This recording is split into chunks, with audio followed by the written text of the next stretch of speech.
अस्सलाम वालेकुम जी, कैसे हैं आप सब लोग। उम्मीद करती हूँ ठीक होंगे। मैं डॉक्टर ज़ुबिया। आज हमें जिस टॉपिक के ऊपर बात करनी है बहुत ही इम्पॉर्टेंट टॉपिक है।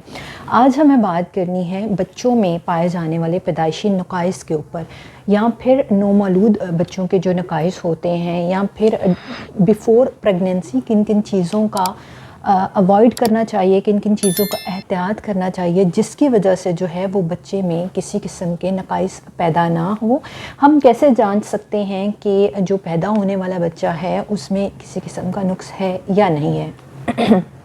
अब अगर हम बच्चों में पाए जाने वाले नकाइस की बात करते हैं तो ये दो तरह के होते हैं। एक जिनको कहते हैं जी स्ट्रक्चरल डिफेक्ट्स, और सेकंड इज़ फंक्शनल डिफेक्ट्स। अगर हम स्ट्रक्चरल डिफेक्ट्स की बात करें तो बहुत सारे नकाइस जो हैं वो बच्चों में स्ट्रक्चरल डिफेक्ट्स देखे जाते हैं, जिसमें उनके पैरों की हड्डियों का जो है वो टेढ़ा होना, यानी कि पाँव का टेढ़ा होना, टांग में किसी किस्म का कोई मसला होना, कि सर का बहुत ज़्यादा बड़ा होना, और इसके अलावा अक्सर आपने बच्चों में देखा होगा कमर के पीछे जो है वो फोड़ा बना होता है, वो होना।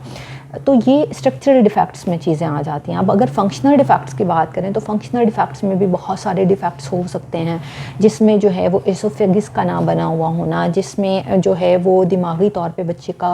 कमज़ोर होना, दिमाग का प्रॉपरली वर्क ना करना, दिमाग की उतनी एज ना होना जितनी कि बच्चे की एज है। इसके साथ साथ जो है वो कोई लिवर के इफ़ेक्ट्स हो सकते हैं, लंग्स के इफ़ेक्ट्स हो सकते हैं, हार्ट का प्रॉब्लम हो सकता है, तो ये स्टमक का प्रॉब्लम हो सकता है, बच्चे के सांस की नाली का मसला हो सकता है, सांस की नाली का ना बना हुआ होना, खाने की नाली का ना बना हुआ होना। तो ये वो डिफेक्ट्स होते हैं जो कि बच्चों में पैदाइशी तौर पर पाए जाते हैं। सबसे पहले अगर हम बात करें कि ये डिफेक्ट्स क्यों होते हैं और कैसे पाए जाते हैं, तो फ़र्स्ट इशू जो होता है नौमौलूद बच्चों में जो है वो एबनॉर्मेलिटी का होना, या बच्चों की पैदाइशी तौर पे नकाइस का होना। तो इसकी दो तीन रीज़न्स हो सकती हैं, जिसमें एक जन्याती यानी कि पैदाइशी जो जेनेटिकली रीज़न्स होती हैं, जैसे कि जीन्स में एक चीज़ चली आ रही होती है और वो जेनेटिकली एक नस्ल से दूसरी नस्ल में पहुँच जाती है, एक नस्ल से दूसरी नस्ल में मूव ऑन होती है, और वो नकाइस जो हैं वो चले जा रहे होते हैं। सेकंड जो होता है कि ख़वातीन में पेरेंट्स में जो माँ होती है, माँ में किसी किस्म की कमी का होना, उसमें जो है वो उसमें खून की कमी का होना, उसमें खाने पीने की कमी का होना, उसमें कैल्शियम की कमी का होना, फॉलिक एसिड की कमी का होना। तो ये इश्यूज़ जो हैं ये भी बच्चे में पैदाइशी नकाइस की वजह बन सकता है। थर्ड रीज़न जो होती है वो होता है किसी किस्म की एंग्जाइटी का होना, किसी किस्म के डिप्रेशन का होना, माहौल जो है वो वैसा दरकार ना होना जिसमें जो है वो बच्चे की प्रॉपरली जो है वो उसको ग्रोथ किया जा सके, या माँ का ज़हनी तौर पे जो है वो ठीक ना होना, उसको किसी किस्म की डिप्रेशन होना, एंग्जाइटी होना। तो ये प्रॉब्लम्स भी हो सकते हैं। यानी कि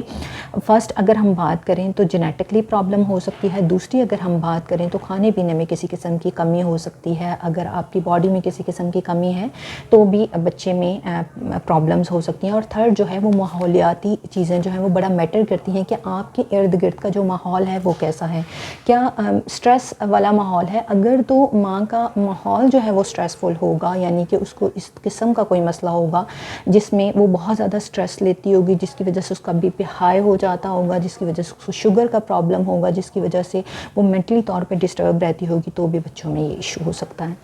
अब दो से तीन चीज़ें होती हैं, दो से तीन तरह से इसको हम डिटेक्ट कर सकते हैं। फर्स्ट जो होता है वो क्या होता है, उसमें हम उसको हम कहते हैं प्री कंसेप्शन। प्री कंसेप्शन में क्या होता है कि जब पेरेंट्स जो हैं वो प्लान कर रहे होते हैं, बेबी प्लान कर रहे होते हैं, तो उस टाइम वो कुछ टेस्ट करवाते हैं। तो उसमें उनके ब्लड टेस्ट होते हैं, उनकी स्क्रीनिंग वगैरह होती है, ताकि ये अंदाज़ा हो सके कि आने वाला जो बच्चा है या पेरेंट्स में कोई ऐसा इशू तो नहीं है, या जिनियाती तौर पे कोई ऐसा प्रॉब्लम तो नहीं है जो कि आगे बच्चे में वो इफ़ेक्ट कर सकता है। अगर ऐसा किसी किस्म का कोई इशू आ रहा हो या समझ आ रही हो डॉक्टर को,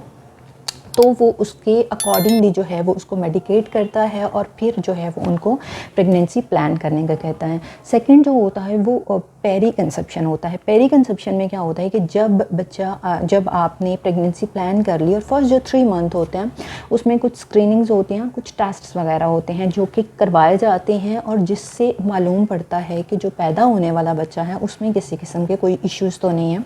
अगर किसी किस्म का कोई इस तरह का प्रॉब्लम, कोई इस तरह के इश्यूज़ आ रहे हैं, तो फिर क्या किया जाता है, तो ये किया जाता है कि उनको सॉर्ट आउट किया जाता है। اس کے اکارڈنگ میڈیسن دی جاتی ہے اور پھر جو ہے وہ اس کا علاج اس طریقے سے کیا جاتا ہے۔ تھرڈ یہ ہوتا ہے کہ الٹرا ساؤنڈ کروایا جاتا ہے جب بچے کی پریگننسی ہو جاتی ہے اور جب وہ ماں کے پیٹ میں ہوتا ہے تو پراپرلی ایک الٹرا ساؤنڈ کروایا جاتا ہے اور اس سے اندازہ لگایا جاتا ہے کہ بچہ جو ہے وہ اسٹرکچر اور فنکشنل لحاظ سے جو ہے وہ بہتر ہے یا نہیں ہے۔ اب یہاں پہ کچھ پریکاشنز ایسی ہیں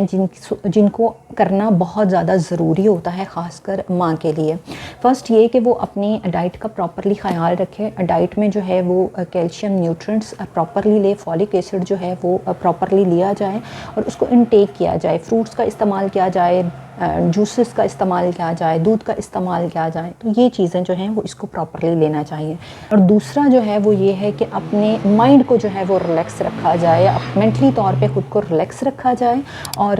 ایسی جگہ پہ نہ جایا جائے کہیں کسی قسم کے جہاں پہ انفیکشنز ہو، جہاں کسی قسم کے اس طرح کے پرابلمس ہوں، جہاں کسی قسم کے کوئی ایفیکٹس ایسے ہوں، جہاں کسی قسم کے پرابلمس ایسے ہوں، کوئی جرمز ایسے ہوں، کوئی وائرسز ایسے ہوں کہ جو اس کی ڈلیوری کے لیے یا اس کے بچے کے لیے جو ہے وہ خطرناک ثابت ہو رہے ہوں اور اس طرح کا۔ دوسرا یہ کہ کوئی بھی میڈیسن جو ہے وداؤٹ پرسکرپشن ڈاکٹر کے مشورے کے بغیر کبھی یوز مت کیا جائے۔ بعض اوقات یہ ہوتا ہے کہ جو پیرنٹس ہوتی ہیں، جو خاص کر جو مائیں ہوتی ہیں، وہ بنا ڈاکٹر کی پرسکرپشن کے جو ہے وہ کچھ ایسی میڈیسنز کھا رہی ہوتی ہیں جو ان کو کہا جاتا ہے کہ یہ بچے کی خوبصورتی کے لیے، یہ بچے کی جو ہے صحت کے لیے بہت اچھی ہوں گی، اور وہ یہ چیزیں جان نہیں رہی ہوتی کہ یہ ان کا سائیڈ افیکٹ کیا ہے، تو اس طرح کی کوئی بھی میڈیسن نہ کھائی جا سکے۔ اب یہاں بھی ہومیوپیتھک کی اگر میں بات کروں تو ہومیوپیتھک میں میں نے ایک ویڈیو بنائی تھی جس میں نارمل ڈلیوری کے لیے میں نے کہا تھا کہ وہ میں ڈسکرپشن میں اس کا لنک دے دوں گی، آپ دیکھ لیجیے گا کہ نارمل ڈلیوری کے لیے جو ہے وہ یہ میڈیسن اچھی ہے۔ یہاں پہ ایک پوائنٹ میں واضح کر دوں کہ کوئی بھی انسان اگر آپ کو یہ کہتا ہے کہ نارمل ڈلیوری کے لیے یہ میڈیسن کھائیں یا پھر یہ میڈیسن جو ہے اس سے نارمل ڈلیوری ہوگی، تو اس سے یہ چیز لازمی آپ پوچھیں کہ یہ میڈیسن کھانی کب ہوگی۔ بہت ساری میڈیسنز ایسی ہوتی ہیں جو کہ نارمل ڈلیوری کے لیے تو ہوتی ہیں، لیکن ڈیورنگ پریگننسی اگر آپ اس کو بیفور کھا لیتے ہیں، ڈلیوری کے پہلے کھا لیتے ہیں، ارلی کھا لیتے ہیں، تو وہ اس میں جو ہے وہ حمل کی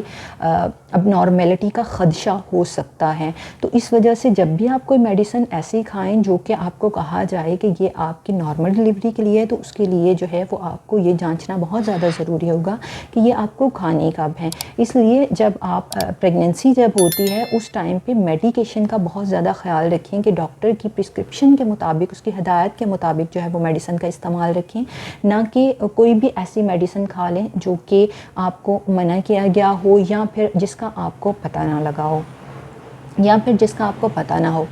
امید کرتی ہوں کہ آج کی ویڈیو میں نے آپ سے جو ٹاپک ڈسکس کیا، جو بات ڈسکس کی، آپ کو اس کی سمجھ آئی ہوگی۔ اگر پھر بھی کوئی ایسا کوسچن ہو جو آپ مجھ سے پوچھنا چاہتے ہوں تو آپ مجھ سے پوچھ سکتے ہیں۔ ویڈیو پسند آئی تو لائک کر دیجیے گا، چینل کو سبسکرائب کر دیجیے گا اور بیل آئیکن کے بٹن کو دبا دیجیے گا تاکہ آنے والی نئی ویڈیو آپ تک ضرور پہنچیں۔ انشاءاللہ آپ سے نیکسٹ ویڈیو میں ملاقات ہوتی ہے، تب تک کے لیے اللہ حافظ۔